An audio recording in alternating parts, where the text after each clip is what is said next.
Alright, and finally, we have the Masters of the Universe Classics Castle Grayskullman, which was part of the 30th anniversary subscription line, and was also the Masters of the Universe Create a Character Contest winner, won by Daniel Benedict, as evidenced by the little shout-out blurb there, where the original thing usually goes. Pretty neat. Just the packaging real quick. Same old white mailer box, nothing on the back special, and that's it. Of course, he comes in the standard classics packaging. The Grayskull stone there, and little ghost logo in the background with the classic red and blue on the front. Pretty neat. Comes with 2 swords and a shield. Super cool. On the back, shows him there, has the 30th anniversary logo. His real name is not applicable because he is the Castle Grayskullman. Cool little piece of artwork right there. Nice. Has his little bio, which I will of course have a still put onto the slideshow there at the end, or middle, or wherever it ends up. So nice. So next thing I'm going to do, I guess, is cut this guy out of his packaging. Still a couple of days before the contest ends as of filming, so I don't have a winner yet. So once I get this guy out of the package, mess with him a bit, check the my YouTube, and then we'll come out with a winner probably after the articulation and stuff. It'll have its own little segment there. So make sure you watch the whole video and check it out.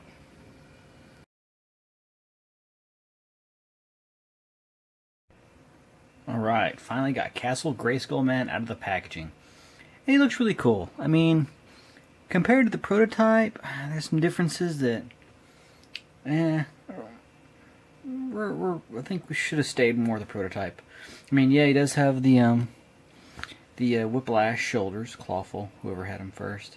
They did tone down the hair a bit. You know, I understand totally where the swords come from. One color is from one side of the Grayskull banner on the vintage Castle Grayskull, one's from the other. And that's cool. But on the prototype, there's a lot more blue in the loincloth that really got toned down to where it's just like another grayish tone. Now, and the legs were a little bit darker, and the boots did a little bit more in the prototype too. So that's really the only thing I got to gripe about. I mean, like you look right here, you can see where it's kind of grayish, and then it just goes green into the gauntlet. And that's really cool. I just wish the legs had been a little more like that. They're a little more, I don't know, kind of got washed into the legs a little bit. But overall, not bad. I mean, I'm happy with them. I'm glad I opened one up. I just really wish I'd gotten the Amaro set with the backdrop and the head and all that. And after I saw that, I'm like, oh, wait a minute. I got another head like that. I got that head from Demo Man, right? So just to show you guys what that looks like real quick. Yeah.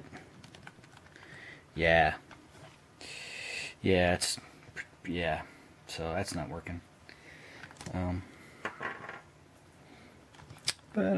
Yeah. Other than that, not bad. Like I said, the swords were taken from the banner on a vintage Castle Grayskull. One side had the blue-green, one side had the brown and purplish tones. So those are pretty much spot on. Those are cool. Glad they did those. This has got metal flake on the green and the blue somewhat, and this one's a little more subdued. That's cool. I like that. I like them. They're cool. I would like to have 2 of one and the other, but I am going to get, I do have 2 more of these guys coming in, so I'm going to open up one more, and then I'll have, one I'll have blue-green, one I'll have the other set. So that'll be cool. The other accessory he came with was his shield, which clips onto either arm, onto the forearm. Nice skull pattern there. It's really good with the gold, the dry brushing on there, the wash. Single piece, you know, not bad. Cool looking. The flying skull emblem for Castle Grayskullman. And then you got CGM himself there. Really cool. I really can't wait to have these guys manned up around the actual Classics Grayskull, or Castle Grayskull when it comes out. He does have all the regular articulations. He's got the ball jointed head. He's got the pseudo ball jointed shoulders. He's got the single point elbow. He's got a swivel wrist, swivel waist. He does have ab crunch underneath there, and his stone armor piece is really flexible. It's really nice. It looks like I've already got some paint rub on his gold right there, but I've been manhandling this guy pretty rough here for a little while, so I'd notice that if it's like that way in the package or not.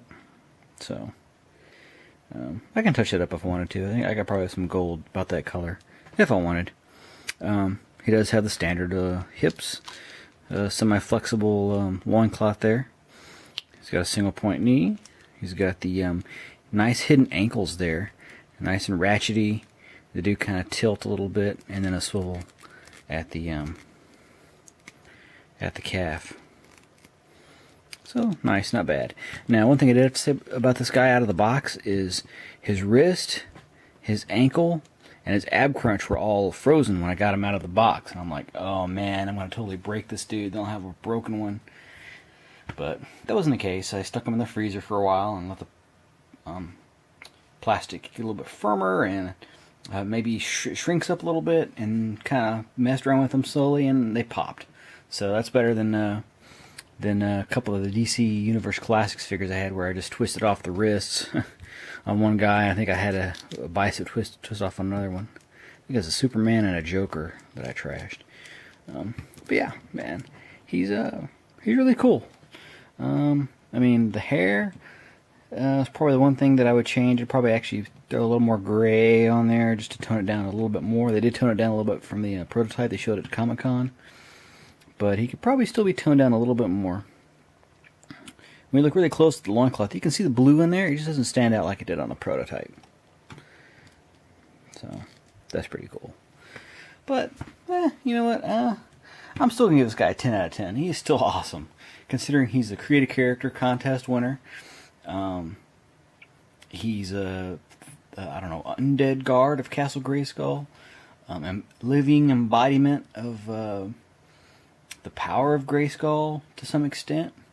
The first and or last line of defense for the actual castle itself, when the Sorceress and He-Man aren't there. That's pretty cool. I did think that the swords were okay, but I mean, if this guy's is going to be standing around, I thought it might be better if the halberd that came in with the weapons pack. Thought that'd look pretty cool. Put him on his base here. He does match the base pretty well. I mean, they got a little more elaborate with the paint on him compared to the stands, so it doesn't match up perfectly, but it looks pretty good. So yeah, he's got a halberd. That's not bad.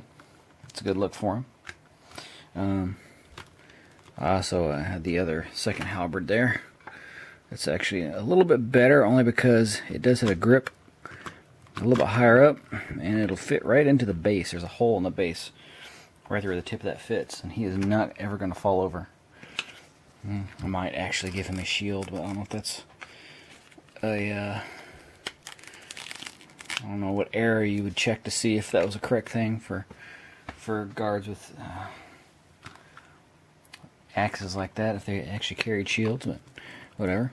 And then want to try him with Demo Man's sword, which I think this is my favorite out of the extra weapons that I had. That really looks cool. Makes him look really aggressive. It's got a little bit of age on it, a little bit of patina on the blade. So it looks great. And if I could just get him to stand there with his hand on the pommel, something like this. To play with it a little bit. See, that's cool. That's very cool. And then the last thing I wanted to try out was weapons pack mace, which it's close to the grays in the shield, and it has that beat down look. So not bad. So, you know, if you want to make an army of these guys, you got a bunch of weapon choices. Very, very cool figure. I mean, if you missed out, I mean, I do have the giveaway that I'm going to announce the winner for. So if you haven't gotten in on that, then now's a little too late. But yeah. Really, really cool.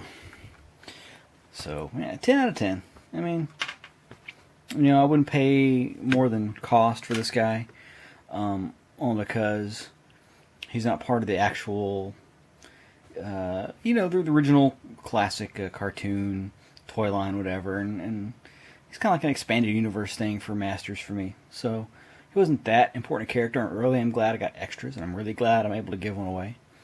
But, yeah, I mean, for cost, this guy's a 10 out of 10.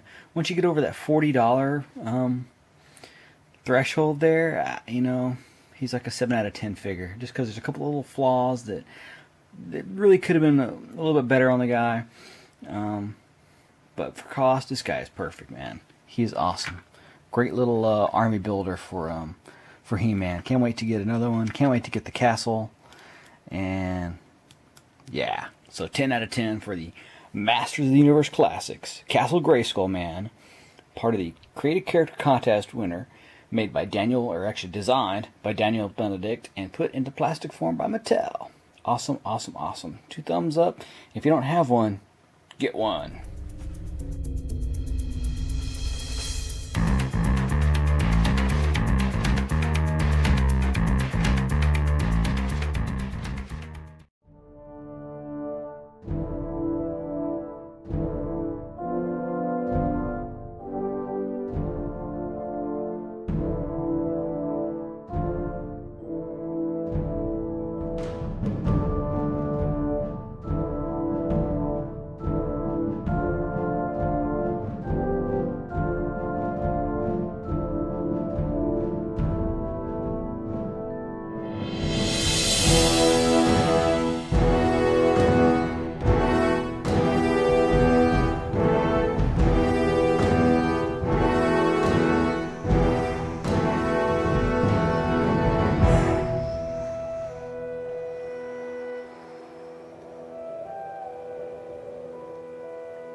Alright, now for the moment we've all been waiting for, the announcement of the Castle Grayskullman winner.